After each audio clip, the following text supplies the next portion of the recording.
Hello, আসসালামু আলাইকুম। আমার নাম শ্রদ্ধা। আজকে তোমার সাথে শেয়ার করবো Google slide Bangla keyboard shortcut presenting. অর্থাৎ আজকে তোমার সাথে শেয়ার করবো কি আমরা আমাদের গুগল স্লাইডের উপর প্রেজেন্টিং কিবোর্ড শর্টকাট গুলো ব্যবহার করতে পারি। তো কাজটা করার ক্ষেত্রে এটা মিনিমাইজ করলাম, করার পর আমাদের ধরো এখানে একটা স্লাইড ওপেন করা আছে, তো এটা দিয়ে আমি তোমাদের কাজটা দেখাবো। তো এখন আমাদের কাজটা করবো, তো সেই ক্ষেত্রে আমি আমাদের এখান থেকে আমি আমাদের এদিকে একটা এক্সেল ফাইল রেখে রাখছি। তো এখান থেকে আমি তোমাদের সাথে এই যে প্রেজেন্টিং এর বিষয়টা বলছি আজকে তোমাদের সাথে শেয়ার করবো। তো এখন আমরা আমাদের তাছাড়া যে উপরে যে শর্টকাট কিগুলো আছে শর্টকাট কিগুলোর উপর ভিডিও আমার চ্যানেলে দেওয়া আছে, সব শর্টকাট কিগুলোর উপর ভিডিও আমার চ্যানেলে দেওয়া আছে, তোমরা তাহলে দেখতে পারো। তাছাড়া আমি তোমাদের আগের পর্বতে কি দেখিয়েছিলাম, মুভ অ্যান্ড অ্যারেঞ্জ অবজেক্ট। এই পর্বতে কিন্তু আমি তোমাদের বলে দিয়েছিলাম সে আগের পর্বতে যে পর্বতে আমি তোমাদের সাথে প্রেজেন্টিং শর্টকাট কিগুলো ব্যবহার করব। তো এখন আমাদের সেটাই তোমাদের সাথে আজকে আমি শেয়ার করছি। তো এখন আমাদের যে প্রেজেন্টিং, তো এখন আমাদের বিষয়টা করার জন্য তো এখানে প্রেজেন্টিং এর মধ্যে আমাদের ধরো এখান থেকে কিছু শর্টকাট কি দেওয়া আছে। তো এখন আমি তো এখানে এক জায়গা থেকে আমরা এনে লিখে তারপর তোমাদের এই এখান থেকে তোমাদের এই কাজগুলো শর্টকাট কিগুলো দেখাচ্ছি। কিন্তু তোমরা এটা কোথা থেকে পাবে, আমার এই ভিডিওর ডিসক্রিপশন বক্সে, তাছাড়া উপরে আমি যে ভিডিওগুলো করছি সেগুলো ডিসক্রিপশন বক্সে কিন্তু আমি আমার এই যে এখানে আমাদের কি দিয়ে দিচ্ছি, এই যে ফাইলের পুরো এক্সেল ফাইলটার লিঙ্ক দিয়ে দিচ্ছি। তো তোমরা সেইখান থেকে সেই লিঙ্ক ক্লিক করে এক্সেল ফাইল ওপেন করে কাজটা করতে পারো। তো এখন আমাদের এখান থেকে আমরা তার কথা না বাড়িয়ে শুরু করি। আমাদের প্রথমে দেওয়া আছে স্টপ প্রেজেন্টেশন। তো আমাদের প্রেজেন্টেশন আমাদের স্টপ করার জন্য স্কিপ প্রেস করতে হবে। এটা কি, তো প্রেজেন্টেশন বিষয়টা করার জন্য আমি যদি এখানে আসি, এই যে প্রেজেন্টার ভিউ, এটাকেই বলে প্রেজেন্টিং। তো এখন আমি যদি এটা আমাদের করি, তো এখন আমরা ক্লোজ করলাম। তো এখন কিন্তু এটা একটা আমাদের এখান থেকে ধরে স্লাইডের মতো চলে আসছে। তো এখন আমাদের এই যে প্রেজেন্টের ভিউটা, এটা কিন্তু একটা প্রেজেন্টের ভিউ হিসেবে দেখাচ্ছে। তো এই প্রেজেন্টের ভিউটাকে এখন আমরা আমাদের এখান থেকে স্কিপ করে দিতে চাই, মানে এখানে এই প্রেজেন্টের ভিউটা থাকবে না। তো সেই ক্ষেত্রে আমি যদি কিবোর্ড থেকে আমাদের একবারে বাম দিকে উপরে আমাদের দেওয়া আছে কি আমাদের এখান থেকে স্কিপ, তো আমাদের মানে ESC, তো আমি এখানে ক্লিক করে তাহলে এই যে স্কিপ হয়ে গেল।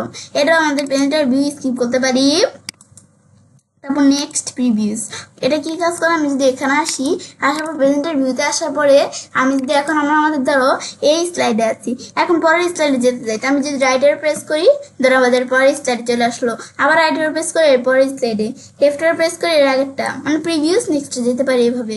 ব্যাস তারপর আমি যদি এখানে আসি, ব্যাস আসার পর তারপর দেওয়া আছে number float by enter press করে আমি চাইলে এই যে নাম্বার এই বিষয়গুলো করতে পারি। এটা কি বোঝাচ্ছে, যে ধরো আমাদের এখান থেকে আমরা মোট এটার মধ্যে কয়টা স্লাইড দেওয়া আছে আমি একটু দেখি, কি প্রেস করে মোট দেওয়া আছে এটার মধ্যে 4টা স্লাইড। এখন এই 4টা স্লাইডের মধ্যে আমি ধরো এখানে আমরা এই প্রেজেন্টার ভিউতে আসার পর আমরা কয় নাম্বার স্লাইডে যেতে চাই, ধরো আমাদের এখান থেকে আমরা 2 নম্বর স্লাইডে, বা আমরা ধরো এখান থেকে 4 নম্বর স্লাইডে একবারে যেতে চাই, সবার লাস্ট স্লাইডে। তাই আমি যদি কিবোর্ড থেকে নিউমারিক, আমাদের এখান থেকে নিউমারিক কি এর দিক থেকে আমি যদি আমাদের কি করি, এদের এটা কি চলে আসছে, এদের আমাদের নিউমারিক কি এর এদিক থেকে যদি আমরা আমাদের যেই যত নম্বর স্লাইডে যাবো শত নম্বর আমাদের এখান থেকে প্রেস করে এন্টার প্রেস করলে ব্যাস এদের 4 নম্বর স্লাইডে চলে আসলো। আমি এখন 2 নম্বর স্লাইডে চলে যাই, 2 প্রেস করে এন্টার দিলে 2 নম্বর, আমাদের এখানে 1 প্রেস করলে এন্টার দিলে 1 প্রেস করে যদি এন্টার দিই তাহলে আমাদের 1 নম্বর স্লাইডে চলে আসবে। মানে আমরা সেই নাম্বারটা প্রেস করে এন্টার প্রেস করলে আমাদের সেই স্লাইডটাতে আসা পড়বে।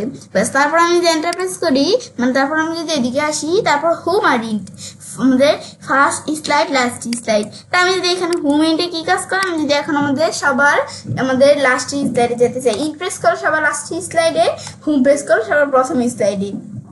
তারপর আমি এখানে আসি, তারপর এস আর এ স্পিকার নোটস অডিয়েন্স টুলস। তো এই দুটো কি কাজ করে, আমি যদি এখান থেকে এই যে যখন এদিকে আসার পর প্রেজেন্টার ভিউতে আসি তখন এরকম অপশন চলে আসে না, তো এখন স্পিকার নোটস কিন্তু আমরা আসছি। এখন আমি যদি এ প্রেস করি কিবোর্ড থেকে, তো ধরো আমাদের এখান থেকে আমরা এ প্রেস করলে কি কাজ করবে, এদেরও আমাদের এখানে অডিয়েন্স টুলস চলে আসবে। এস প্রেস করলে এদের আমরা আবার প্রেস করি, এ দেখো আমাদের এই স্পিকার নোটস এখানে চলে আসছে। এই প্রেস করলে আবার আমরা অডিয়েন্স টুলসে চলে আসবে। এটা হচ্ছে আমাদের এই বিষয়টা কাজ করে। তারপর আমি যদি এখানে আসি, এরপর আমাদের দেওয়া আছে কি, এটার পর দেওয়া আছে এটা কি আমাদের এল প্রেস করলে কি চলে আসবে, লেজার পয়েন্টার। এখন কিন্তু বর্তমানে আমাদের কিন্তু কোনো লেজার পয়েন্টার নেই। তো এখন আমি যদি কিবোর্ড থেকে আমরা যখন এখানে কি করবো, এল প্রেস করবো, ব্যাস এল প্রেস করলে তার এই যে আমাদের এখান থেকে লেজার পয়েন্টার চলে আসলো। তো এখন আমি লেজার পয়েন্টার দিয়ে এখানে কি করতে চাই, এখান থেকে করতে পারি। ধরো এখান থেকে লেজার পয়েন্টার দিলে মানে আগে কিন্তু একটা শুধু ইয়ের মতো ছিল, লেজার পয়েন্টার দিলে মানে জাস্ট বোঝানোর জন্য এখানে একটা দাগের মতো চলে আসলো। ব্যাস এখান থেকে এই যে এখন দেখো আমাদের কিন্তু এখানে লেজার পয়েন্টার চলে আসছে।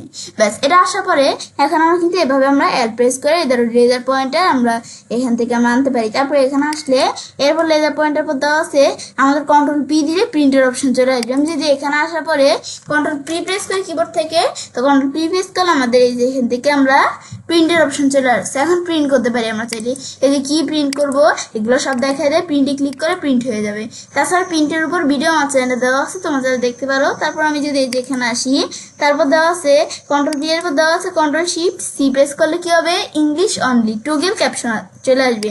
তো আমি যদি কিবোর্ড থেকে কন্ট্রোল শিফট সি প্রেস করি, এই দেখো এখন টোগেল ক্যাপশন। তার আগে কিন্তু একটু কেমন ছিল, এখন জুমটা একটু ছোট হয়ে দেখো রেটিং ইন্টু রেটিং এগেন এই যে এরকম চলে আসছে। তো এটা হচ্ছে আমাদের এই কাজটা করা। তারপর এখানে আসার পর এরপর দেওয়া আছে F11 প্রেস করলে টোগেল ফুল স্ক্রিন। তো এখানে আসার পর আমি যদি কিবোর্ড থেকে আমরা F11 প্রেস করি, ব্যাস প্রেস করলে কিন্তু এখন ফুল স্ক্রিন টোগেল ফুল স্ক্রিন চলে আসলো। এখন স্ক্রিন প্রেস করলে আবার আমাদের ধরো এরকম আগের মতো একবারে সব চলে আসছে। ব্যাস তারপর আমি এখানে দেখার পরে এখন আমি যদি আবার এদিকে আসি, তারপর বি অথবা আমাদের ডট প্রেস করলে হবে, ওয়াই অথবা কমা প্রেস করলে হবে। এটা কি কাজ করে এখান থেকে আমাদের এখান থেকে তারপর আমরা অন্য কোনো কি প্রেস করলে হবে। ধরো আমাদের যে স্লাইডটা, এখন এই স্লাইডটার মধ্যে ধরো আমরা আমাদের কাজটা দেখাই। তো এখন এই স্লাইডটার মধ্যে তো এখন আমাদের আমরা যদি এখন আমাদের কিবোর্ড থেকে আমরা বি প্রেস করি, ধরো একটা ব্ল্যাক স্ক্রিন চলে আসছে। আবার ডট প্রেস করলে উঠা যায়, আবার ডট প্রেস করি ব্ল্যাক স্ক্রিন, তো আবার বি প্রেস করি আমাদের এখান থেকে ব্ল্যাক স্ক্রিন উঠা যায়। মানে বি প্রেস করলে বা ডট প্রেস করলে ব্ল্যাক স্ক্রিন আমাদের ব্ল্যাক স্ক্রিন আসবে। আর আমি যদি আমাদের কিবোর্ড থেকে ডাব্লিউ প্রেস করি হোয়াইট স্ক্রিন চলে আসবে, বা কমা প্রেস করি কমা প্রেস করি হোয়াইট স্ক্রিন চলে আসছে। এটা হচ্ছে আমাদের বি দিলে হচ্ছে ব্ল্যাক স্ক্রিন, আর আমাদের এখান থেকে ওয়াই দিলে হচ্ছে হোয়াইট স্ক্রিন। ব্যাস এটা হচ্ছে আমাদের এই দুইটার মধ্যে পার্থক্য। তারপর আমরা এখানে আসি, ব্যাস তারপর দেওয়া আছে আমাদের প্রেস এনি কি। আমি যদি এখান থেকে ব্ল্যাক স্ক্রিনে এখানে প্রেস করে আমি যদি অন্য কোনো যে কোনো কি প্রেস করি, এদের এখানে আবার স্বাভাবিক কিতে চলে আসছে, স্বাভাবিক ইয়েতে। বা আমি হোয়াইট স্ক্রিন প্রেস করে যে কোনো কিতে প্রেস করলে আমাদের কিন্তু এদের এখানে চলে আসলো, এই যে আবার আগের মতো।